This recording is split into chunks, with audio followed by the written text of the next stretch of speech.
Good morning छात्र। आज हम कक्षा 9th के विषय हिंदी का अभ्यास करेंगे, जिसमें सूरदास के पद का अभ्यास करेंगे, जिसके कवि है सूरदास, जिसका जन्म 1478 और उसकी मृत्यु सन 1573 को हुई थी। सूरदास के पिता का नाम रामदास थे। रामदास एक बड़े गायक थे। महाकवि सूरदास जी का जन्म कुछ लोगों के मतानुसार दिल्ली के पास सिही नामक गांव में एक ब्राह्मण परिवार में हुआ था, तो कई लोगों को मानना है कि इनका जन्म मथुरा के पास रुकना या रेणुका क्षेत्र में हुआ था। इनका जन्मांत होना भी विवादास्पद है। वल्लभाचार्य इनके गुरु थे। इनकी प्रेरणा से वे श्रीनाथ जी मंदिर में कृष्ण की लीलाओं से संबंधित पदों की रचना करते हैं। हिंदी साहित्य में भगवान श्री कृष्ण के अनन्य उपासक और ब्रज भाषा के श्रेष्ठ कवि सूरदास को मानते हैं, जिन्होंने बहुत सारी रचनाएं और ग्रंथ लिखे हैं, जिनमें सूरसागर, सूरसारावाली, साहित्य लहरी, ब्याहलो, नल दमयंती जैसे श्रेष्ठ ग्रंथों की रचना की है। सूरदास के बारे में ऐसा कहा जाता है कि साहित्य लहरी, सूरसागर, सुर की सारावली, श्री कृष्ण जी की बाल छवि पर लेखनी अनुपम छली, यानी कि श्री कृष्ण की लीलाओं के बारे में जिन्होंने अद्भुत लिखा है वह कौन है, तो सूरदास से। ये कृष्ण के अनन्य भक्त थे। वात्सल्य एवं श्रृंगार रस के वर्णन में वे अद्वितीय है। प्रस्तुत पद में सूरदास की अनन्य भक्ति भावना का परिचय मिलता है। उनका मन सिवाय कृष्ण के कहीं और सुख नहीं पाता। कि ये जो सूरदास है कि सूरदास एक कृष्ण के अनन्य भक्त है। वह कृष्ण की भक्ति के अलावा उसे कोई और देव की भक्ति में रस ही नहीं है। जिन आँखों ने कमल के समान नयन वाले श्री कृष्ण का दर्शन कर लिया हो, वे और देव की आराधना कैसे कर सकते हैं।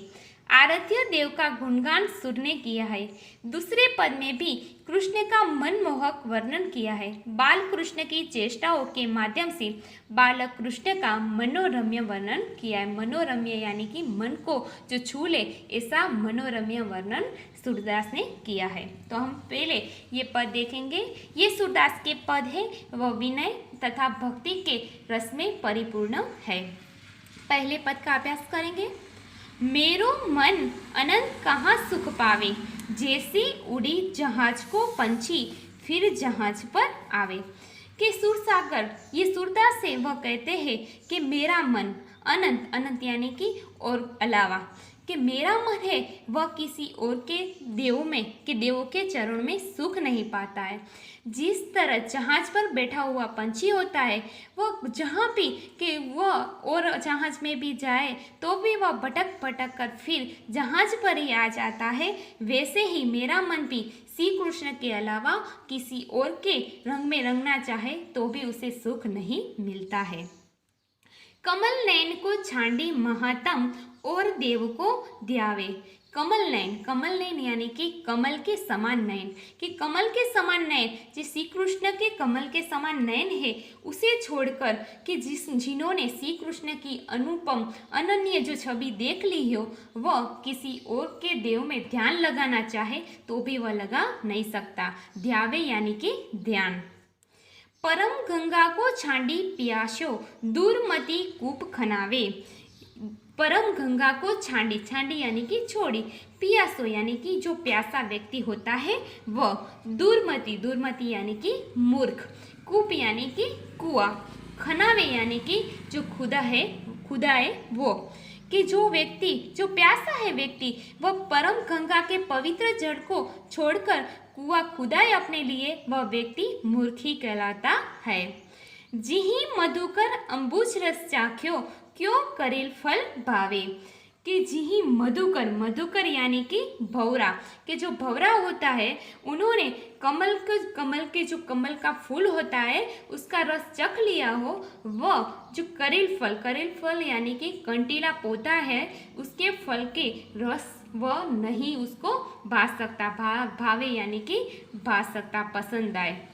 कि जो भौरा होता है उन्होंने कमल के फूल का रस चख लिया हो, वह किसी और कंटीले पौधे के फल को पसंद ही नहीं कर सकता।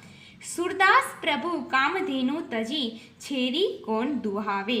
कामधेनु, कामधेनु यानी कि देवलोक की जो गाय होती है, जो सबकी इच्छाएं पूर्ण करती है, वैसी कामधेनु। कि यहाँ कहते हैं कि सूरदास कहते हैं कि मेरे प्रभु, प्रभु यानी कि उसके प्रभु कौन है, तो श्री कृष्ण है। कि श्री कृष्ण की जो कामधेनु है उसे छोड़कर कोई छेरी, छेरी यानी कि बकरी, बकरी को कौन दुहावे।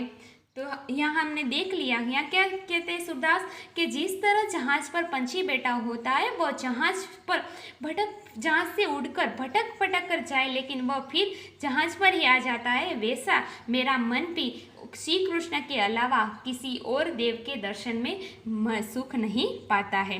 और जिन्होंने श्री कृष्ण की अनन्य छवि देख ली हो, वह किसी और देव पर ध्यान ही नहीं लगा सकता है। और जिस तरह प्यासा व्यक्ति परम गंगा के पवित्र जल को छोड़कर अपने लिए कुआं खुदाए, वह मूर्ख ही कहलाता है।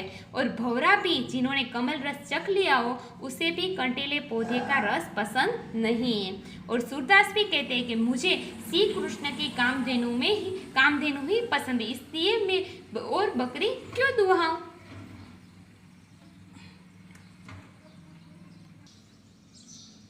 अब हम शब्दार्थ देखेंगे।